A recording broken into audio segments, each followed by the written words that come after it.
Now, the number of Democrats siding with the so-called rich now growing to 32 when it comes to extending all the Bush tax cuts. Back to weigh in is our panel. We have Lee Hawkins of the Wall Street Journal, Fox News contributors Monica Crowley and Leslie Marshall. Well, Leslie, first to you. We keep hearing the rhetoric from the White House. These are millionaires and billionaires. The president just said that yesterday. He said this is, money going to billionaires. This is not a time when we can afford to give them tax cuts. 80% of the people who would see their taxes go up are in the 200 to 500K category. These aren't millionaires and billionaires.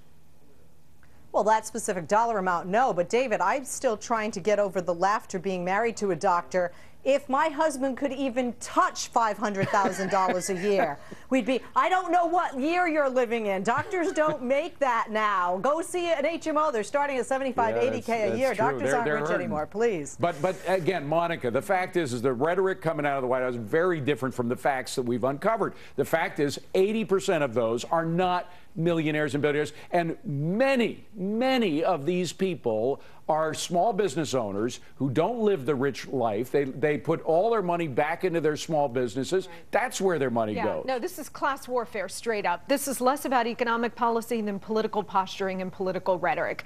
Look, when you mention small businesses, absolutely. These are the people that drive about 80% of all new job hires in this country, small businesses. You're going to penalize them by taking money out of their hands in order to hire 1, 2, 10 new people by giving it to the government. But even setting that aside, David, when you look at the onslaught of a tax on the so-called rich, let's say we are talking about Bill Gates or Warren Buffett. These people employ a heck of a lot of people, right?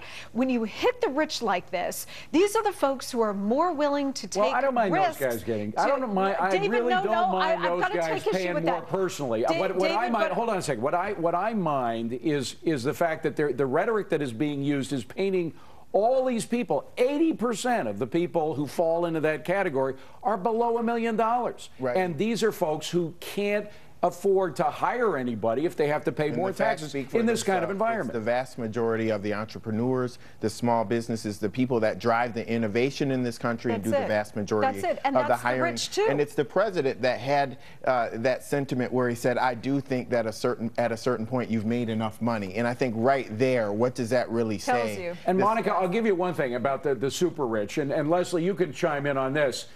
The fact is that once you reach that level, even Warren Buffett has said that. Warren Buffett doesn't pay at even the current rates at 35% or whatever the top rate is.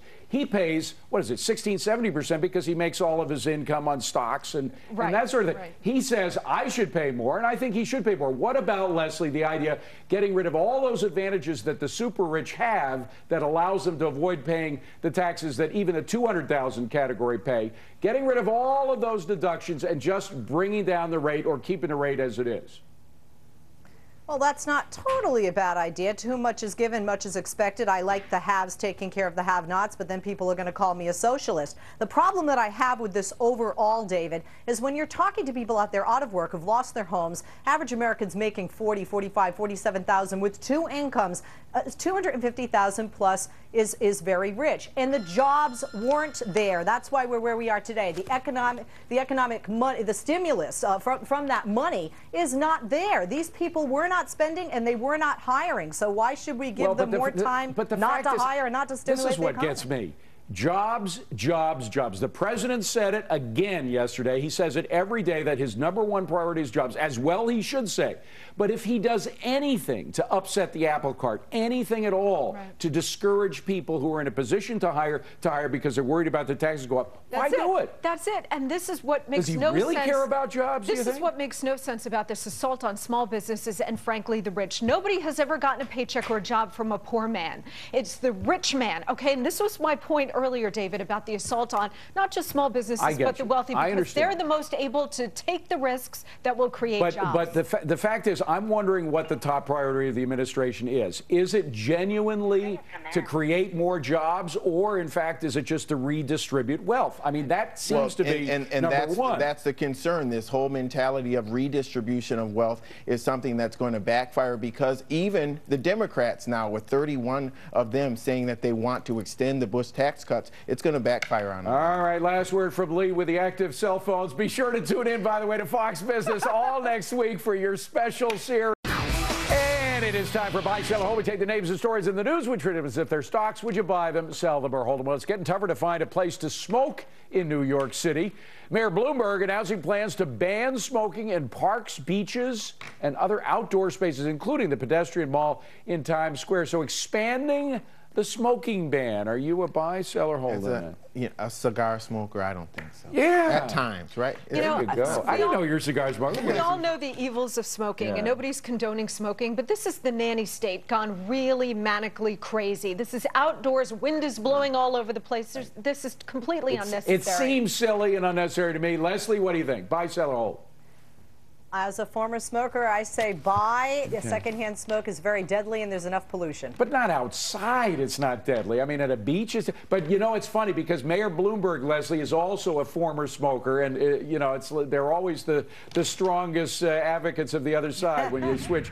I'm a sell on this, and Scoreboard's putting a hold on it. When Donald Trump yells, "You're fired," it's going to be something the new cast of Apprentice has heard before, because instead of up-and-comers or celebrities, a new version of Apprentice, which kicks off tonight, features men and women who have lost their jobs during the economic downturn. Lawyers, real estate agents, financial advisors, these are just among some of the professions. So the unemployed apprentice, do you like this idea? So, yeah. Give people a chance. Give the people who really need it a chance. It's a buy. Any opportunity for an unemployed person to get a job, this is a definite buy. Good Another for Trump. buy. Leslie, what do you think?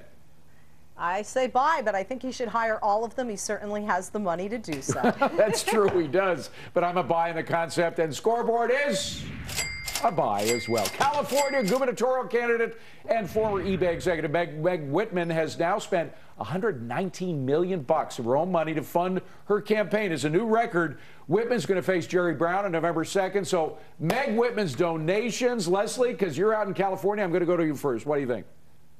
Sell her, sell the money, sell it all. No, I'm tired of all the rich people running the states and the country that I live in. Fair enough. One sell. I'm buying this. Capitalism, yay! And I'm buying her. I like her One very buy. much. Well, we'll see if it works, so I'm going to hold on. You know, I'm a hold on this one, too. We'll see what happens. Scoreboard says it's a ka-ching. It's a buy. A national infrastructure bank. Is that a buy, sell, or hold? First to the panel, then to those at home. Leslie, what do you think? Buy, sell, or hold?